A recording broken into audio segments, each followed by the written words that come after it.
Leader sa New People's Army sa Kabisayan, nadakpan. Sunfish na bangalan, kini ang ikaduhang dako nga isda nga midagsang patay sa kabaybayunan sa Subo, sulod lang sa duha ka adlaw. Regional Director sa Kapulisan, pulihan, sugod og mga adlaw. Direktor sa Kapulisan sa Dakbayan sa Subo, gimimuhan tungod sa pagsaka sa kriminalidad sa Dakbayan.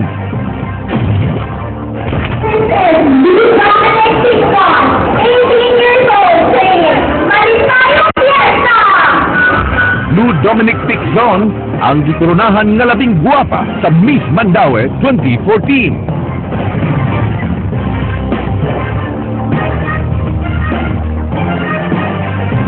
Mayo nga po Sugbo, Kabisayan.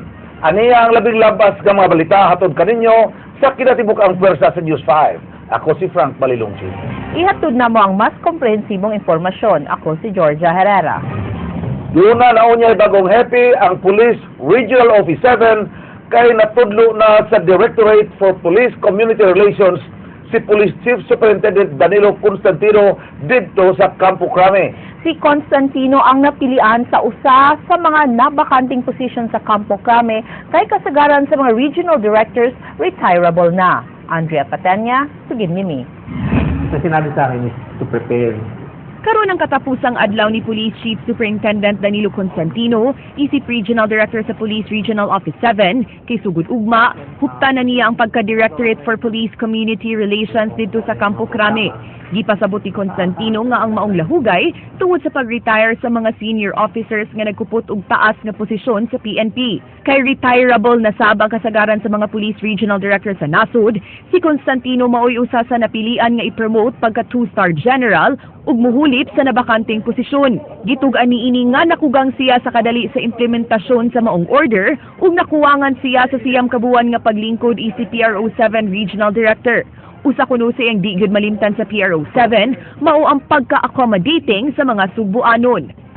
Stranger ako dumating ako rito stranger. Ang pakiramdam ko is welcome ka.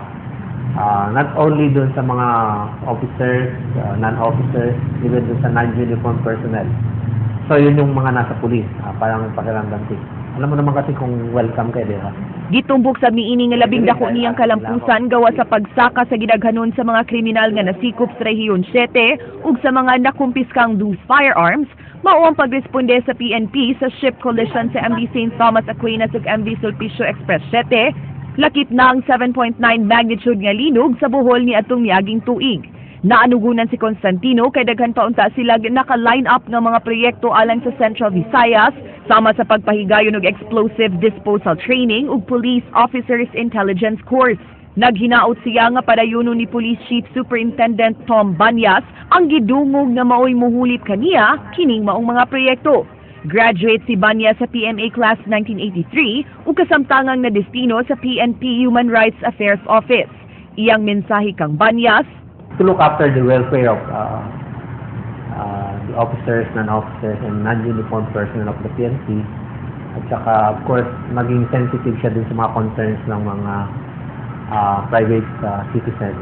Samtang panamilit niya sa mga taga-tunga-tungang Kabisayan, for them to continue supporting the PNP. Kahit sino nakaupo, kahit sino yung regional director, kahit sino yung mga namumuno, importante kasi is yung support ng community, ng public sa PNP.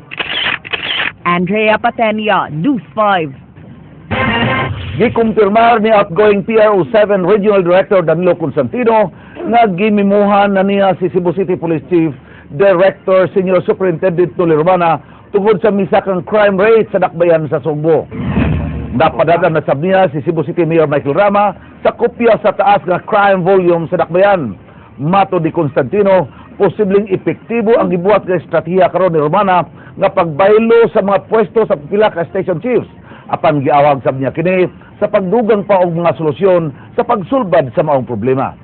Dili mo komento si Constantino kung natagbaw ba siya sa performance ni Romana apan mitambag kini nga unta dili mohuwat si Romana nga tawgon na yung atensyon usa pa mulihok. Yun, sabi ko lang, kailangan whether merong nagre-remind sa'yo or wala, dapat ikaw yung commander dyan sa area, maging yung concern mo ba? Wa masayod ang National Bureau of Investigation sa gingong cartographic sketch gagi-question sa abogado sa mga akusadong sakop sa Highway Patrol Group kung nganong wa kini giapil isip ebidensya sa pagpasaka og kaso. Matod sa NBI, ang Special Investigating Task Group nga naglangkob sa mga pulis mo'y nagkupot sa mga ebidensya og dili sila. King Perez og Gilimi. Hindi ko alam. Hindi ko alam kung ano yung cartographic sketch na sinasabi ninyo.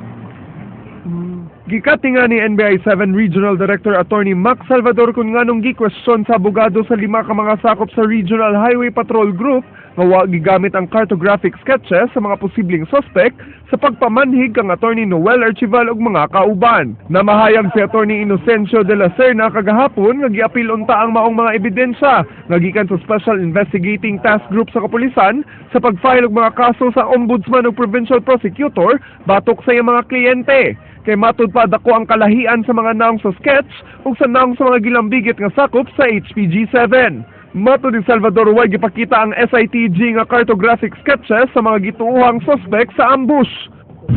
Kasi nga nag-press conference, wala naman sila pinakitang ganun. Ito, isang statement, wala nga. Sa pagkakaroon gipaligon pa sa NBI ang mga ebidensya batok sa mga nailhang John Does.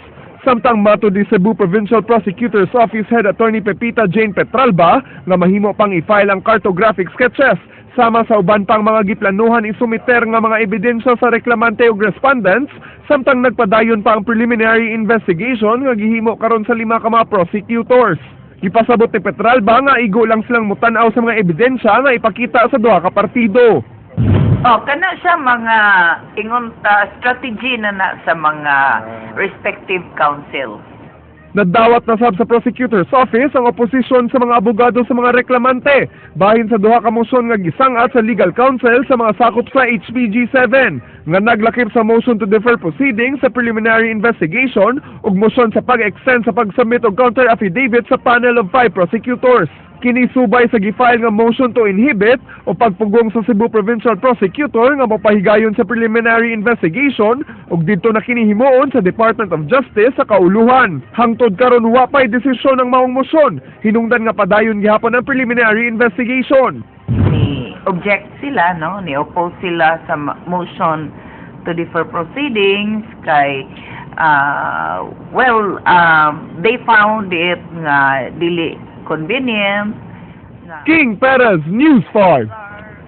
Tungod sa mga taho nga dunay mga tindahan sa dakbayan sa Talisay nga nagsigi gihapon og pamaligya bisan og wa mo bayad og buhis, gimanduan ni Talisay City Mayor Johnny V. De Los Reyes ang licensing officer sa maong dakbayan nga inspeksyonon kini. Eksklusibo, Sugin Limi, Jinky Bargio.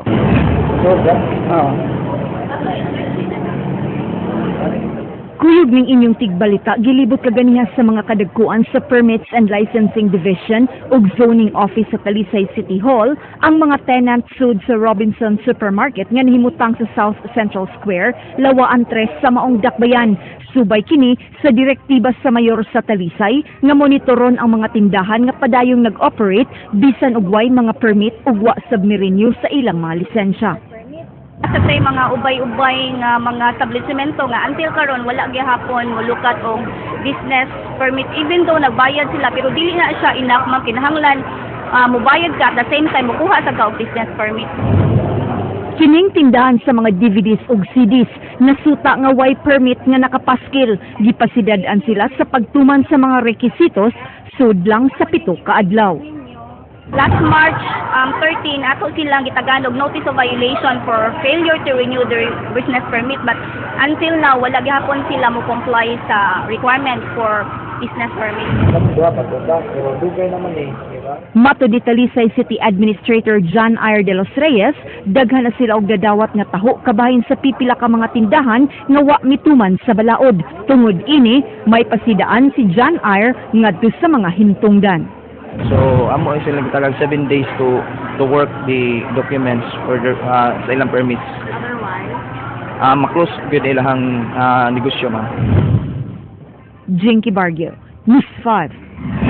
Aprobado na sa Konseho sa Dakbayan sa Subo ang Solo Parent Ordinance. Ang maong ordinansa makatabang sa mga single parents sa syudad gikan sa financial assistance, ingon man mga programa alang kanila. Leslie Caminada Vistil, sugin nimi. Makapahimo sa bagong solo parent ordinance sa Dakbayan sa Sugbo ang mga konstituenteng nag-inusarang nagbuhi silang mga anak nga wa pay tuig ngadto sa 18 anyos.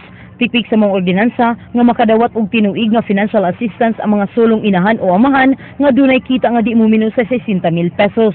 Gipasabot sa nangamahan sa mga ordinansa nga si Konsehal Jerry Carillo nga kadtulang mga solo parent nga nakarehistro sa tulo ka nangaging eleksyon mo ay maapil sa mga ordinansa. Doon na hinuoy mga programa sa mga solo parent nga di maka-avail sa yearly financial assistance. A maximum age as long as the children are with his custody and these children needs assistance. Para na to, you are solo parent. Laing gipasabot ni Carillo nga kadtong mga minor de edad nga solo parent nga anaa silang kustodiya di mahatagan sa financial assistance kay ang hatagan nila kadtong nagbantay kanila.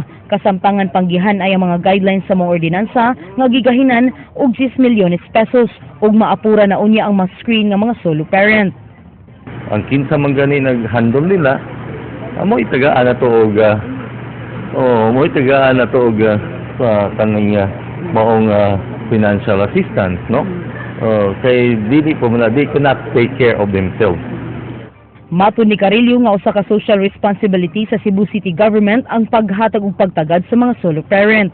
Basahon pa ni Mayor Michael Rama ang maong ordinansa ug masaligon siya nga dako kini katabang sa mga single parents. Kung dunay usa ka kinikanan nga naglisod siya amuma sa iyang mga bata, the government should come in to help this parent, no? And if it will be something that will bring about an appreciation in another dimension, then why keep on bringing more discussion about it? Leslie Caminada Vistil, News 5.